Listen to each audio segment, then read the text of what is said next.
It's genuinely something that like people don't know, and they don't mean to cause any harm by it or anything. No, the way you phrase it is right. What are the things that you don't think the real estate consumer should try to do on their own? Don't schedule your own showings, please. We want people to stop trying to get their financial house in order by themselves. Oh my God. Stop going to the rocket mortgages of the internet and being like, oh, well, yeah, no, I already got pre-approved for blah, blah, blah before you've even come to us. Welcome back. Welcome back. Today we're going to talk about things that you don't have to do yourself, or that you should not do yourself. Yes. When you are just starting out and thinking about wanting to buy a house. This is a passion project for you, Jen. Yeah, it is. I mean, I texted you. I said, I know what the next topic's going to be, because I didn't know this was such a thing. And it was probably like the 8th time that somebody has come to me and saying, I just scheduled a showing to go see it tomorrow or whatever. And I said, with who? And they're like, oh, I just put it in. I was on Zillow and I just requested a tour. Should I not have done that? And I was like, no, you shouldn't have. No, don't do it. And they're like, wait, why? And I'm like, because that's, Yeah. So we're going to get into things you don't do yourself. And it's honestly, the quick answer is you don't do anything yourself when you're buying a house other than show up and deliberate amongst yourselves to make some decisions. Bring some money. Yeah. Might want to bring some money. Yeah, could you? Yeah. But otherwise, we do all the heavy lifting for you as far as things you're going to hear here. Okay, so I want to do this back and forth. And this is going to be a short episode, guys. I want to just talk. I want to go. It's too important to draw on. Yeah, and I don't want to drone on about this because it's a negative. It's like I don't want to like rag on people. But it's genuinely something that like people don't know, and they don't mean to cause any harm by it or anything. No. I think the way you phrase it is right. What are the things that you don't think the real estate consumer should try to do on their own? Do not schedule your own showings. On any internet portal? None, because where your information is going. So I'll use Zillow, for instance. They all have something, but I'll use Zillow. They have Zillow leads where agents pay Zillow to get the leads. So when you put your info, we said this in one of our first original episodes, but when you put your information in on that thing to contact an agent about this home, that is not necessarily going to the listing agent who knows the home. It's going to somebody who paid Zillow to get your information so that they can get you as a client. They're next in line. It's like a round robin. They get. So if you already have a relationship with somebody that you want an agent you want to use, and there's something that like you're really curious about, and I know that instant gratification, just like curiosity, and you just like, oh yeah, I want to know more about this. Just send it to the person that you intend to work with, even if it's 2 years down the line, whatever, or it's not even like remotely soon. Just send it over to them and be like, hey, I saw this. Could you find more out about it? That's what we do. Yeah. And that's what I'm happy to do. And even if you had curiosity, just wanted to see it for funsies, because you could see yourself in a house like that in a couple of years, even if it's not right now. Perfect. I still want you to send it to me. Yes. So don't schedule your own showings, please. Okay. Yeah. Next. I'm up. You're up. I want people to stop trying to get their financial house in order by themselves. What I mean by that is if you've got low credit, you don't know how much you need to get for closing costs. You don't know what your monthly payment should be. Yeah, that always confuses me too. And like a genuine like curiosity of the thought processes behind it. People say, well, I'll be ready. And I'm like, okay, so what's holding you back from being ready now? Genuine question. And it's, we need to get our finances in order. I say, so, okay, how are you? Like, let's talk about that. Right. And then we need to work on credit. What about your credit? What's holding it down? I can give you such a straighter path to getting that figured out by just having you speak to a lender that I regularly work with who can look at it for you. You might think that it's a matter of paying down a card, but if you have even 2 or 3 credit cards, you might be paying down the wrong one that won't boost your credit as fast as if you were doing it strategically, where a lender can be able to tell you, like, listen, that card that you think you need to pay down right now has a lower interest rate. That one's not hurting you as much as this one is. Why do you think people don't like talking about their finances? Embarrassment. I mean, just... Especially with the guys. Guys don't like talking about money. They like talking about money and thinking about money, but they don't like talking about it because they see it as a badge of like failure if they're not like where they should be. Some men are a little more sensitive to it than others. Which I just think is wild, because me personally, I'm like, I do not care. Know everything. I'd rather you just tell me what I need to get done and what I need to do. Yeah. And if I had messed up at one point in my life, whoopsie doozy, try not to do it again though. So can I literally show you? I've done it to you. You've helped me out. And I'm like, here is everything. Yeah. Yeah. Help me. And men are much less likely to do that. And so I have that conversation with a lot of people where they're like, yeah, we're just not ready. And then, I ask that question. Like, help me. Why are you not ready? Sometimes it's a life thing. It's like, we want to wait till we have a baby, or we want to wait until we get married. We're spending money. Like, that's a logistical thing. But the financial piece, like, people, they try to do their own credit repair. They try to save on their own. You could be spending way more money than you need to by paying off things that you necessarily don't. Oh, yeah. need to. By the way, 20%, again, 20% does not need to be put down on a house in order to purchase it.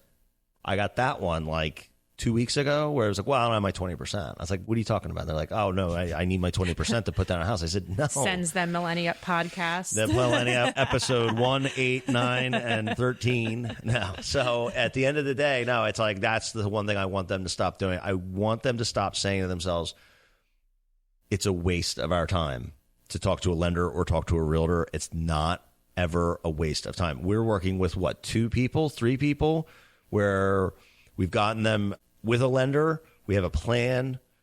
They're going to war with the credit card company. They're going to be putting all their extra money. We have a budget. We have everything in line. And we know that we're not going to be doing anything until probably September, October with this guy. But he has a plan, and he's so relieved. He texted me the other day, and he was just like, I'm just really glad that he said something like, I'm really glad you convinced me to, or you like sold me, you sold me to get involved, because now I'm looking at my finances, I'm looking at my credit card statement, and I'm like, okay, now I can beat these bastards. Yep. And so that's really important. That's the one thing that I would love for people to stop doing. And by the way, that is not just for like first-time home buyers. I think a lot of people think that we're just talking about first-time home buyers. Listen, you're a home seller and a buyer, upsizer. Anybody really who wants to move from here to there, whether you're moving out of a rental, out of a house you own. Like we talked about this a couple episodes ago. If you're a seller, you got even more to get an idea, because you have to plan a house for sale. So getting out ahead of things is the thing that I would love for people to do. Yeah. And it's like my friend just texted me like earlier this week, and she said, can we get coffee? I want to talk about real estate. And I was like, oh my God, what a really great text. I love that. Bestie. Yes. What I absolutely love that she is not ready to do it right now because of just like taxes, which that's going to be another episode. But she's like, all I've ever wanted to do is buy a house. She's like, all I've ever wanted to do is just own my own house. And I knew I've always wanted to. I feel like I wasted 5 years, and I should have done it sooner. And at 22, I should have been looking into doing this. She goes, have you seen those memes where it's like a baby and it's like me being in 2008? Me being lazy and not buying a house. Yeah, me graduating high school and not buying a house because I was lazy. But no, she's just like, I wish I had just started any of this sooner. And she goes, I can't do it right now. She goes, but I know within the next 2 years, like I'm going to want to, and I just need your help. What do I need to do to get there? And I said, so happy to help. You're smart, lady. Oh my God, you are doing, first thing I said back to her was, I wish everybody did what you're doing. Yeah. Because this is where you need to start. Don't wait until you think you're ready, because then you're going to find out that you might not be ready, or you're not going to be as ready as you could have been. And the other thing, I don't know about you, I think I know. I love that part of the business. Mm-hmm. It's weird because I get to see you too, and I get to talk to you. We get to like we get to fix them. Yeah, a little bit. Not that you need fixing. You do not need fixing, but you're great the way you are. You're great the way you are. God made you. But in the end, I get excited by it because I'm like, this is gonna be deliberate and planned and less dramatic than it needs to be. Easier. And this is where everyone can maneuver a little bit, make some choices. Because if you wait, who the hell knows what will happen? And life has a way of throwing you curveballs. You have guidance for if a curveball comes up too. There's always curveballs. I just got done talking about how I had a seller who didn't really have any business buying a house. Check out last episode if you want to hear all about that.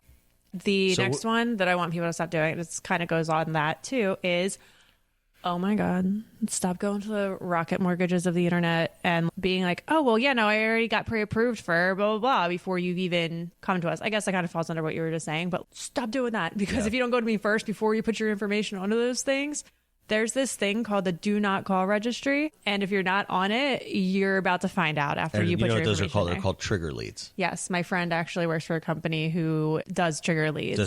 He has a trigger lead. There's legislation, and I think it's even this screwed up government we have, that is something that everyone can get on board with. They're going to ban those trigger leads. Good. So basically what happens, if you fill out a mortgage app or you click on something on a lender's site, it you put your info in, it goes into a very public pool, and basically any lender who wants to call you can. I had a client who got 65 calls in one morning. And that's currently illegal.